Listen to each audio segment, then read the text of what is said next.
Hi అండి. నమస్తే. Welcome back to voice of వరు. ఈరోజైతే నేను ఒక మంచి ఇన్ఫర్మేషన్తో మీ ముందుకైతే వచ్చేసానండి.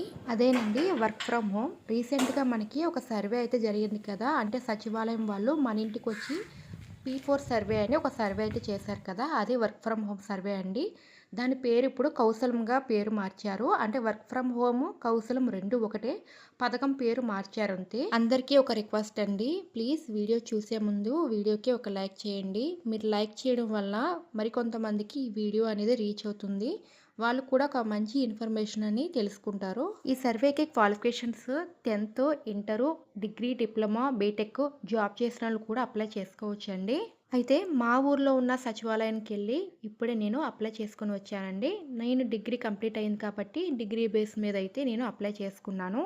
ఈ సర్వేకి ఏం కావాలి అంటే Aadhaar number, mobile number, email ID, ఏ క్వాలిఫికేషన్తో అయితే మనం ఈ పథకానికి అప్లై చేస్తున్నామో ఆ సర్టిఫికేట్స్ అనమాట. ఈ 4 తీసుకొని సచివాలయంకి వెళ్ళి మనం అప్లై చేసుకుంటే వెంటనే వాళ్ళు అప్లై చేసేస్తారు. మనకి 2 ఓటీపీలు వస్తాయి. ఒకటి Aadhaar OTP, mobile number OTP. Mobile number Aadhaar నెంబర్తో లింక్ అయి ఉండాలండి. లింక్ అయి ఉంటేనే మనకు ఈ సర్వే అనేది ఓపెన్ అవుతుంది. కాబట్టి మనకి నెంబర్ ఇచ్చేటప్పుడు ఆధార్ నెంబర్తో ఏ నెంబర్ అయితే లింక్ అయి ఉందో ఆ నెంబర్ ఇవ్వండి. ఈమెయిల్ ఐడి దేనికి అంటే 1.5 మంత్ తర్వాత మనకి కాంటాక్ట్ అవ్వడానికి ఈమెయిల్ ఐడి కావాలండి. అంటే మనకి 45 రోజుల్లో మనకి ఏ విషయం అనేది క్లారిటీ అయితే తెలుస్తుందంట. అప్పుడు వాళ్ళే మనకి కాంటాక్ట్ అవుతారంట మనకు సెలెక్ట్ అయితే. ఇది మనకు ఆగస్ట్ 25 వరకే లాస్ట్ డేట్ అని చెప్పారు. కానీ ఇప్పుడు సెప్టెంబర్ 10 వరకు ఈ కౌశలం పథకం ద్వారా అప్లై చేసుకోవడానికి టైం అనేది పెంచారనమాట. సచివాలయం నుంచి కాల్ ఏం చేయట్లేదండి. ఒకసారి మనమే వెళ్ళి తెలుసుకుంటే మంచిది. ఎందుకంటే నేను ఒకసారి అలా ట్రై చేశాను, అసలు రెస్పాన్స్ అవ్వలేదు. నేను వెళ్ళి కనుక్కుంటేనే నాకు నేమ్ ఉంది అంటే అప్పుడు వెంటనే అప్లై చేసుకున్నాము.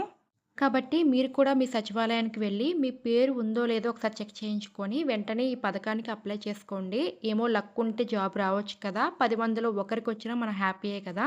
ఓకే అండి, ఈ ఇన్ఫర్మేషన్ మీ అందరికీ నచ్చిందని అనుకుంటున్నాను. నచ్చితే ప్లీజ్ వీడియోకి లైక్ చేయండి. అలానే ఈ వీడియోని మీ ఫ్యామిలీ అండ్ ఫ్రెండ్స్కి షేర్ చేయండి. వాళ్ళు కూడా ఈ ఇన్ఫర్మేషన్ తెలుసుకుంటారు కదా. ఇంకా ఏమైనా డౌట్స్ ఉంటే కామెంట్ చేయండి, నేను రిప్లై ఇస్తాను. ఛానల్ని కూడా సబ్స్క్రైబ్ చేసుకోండి.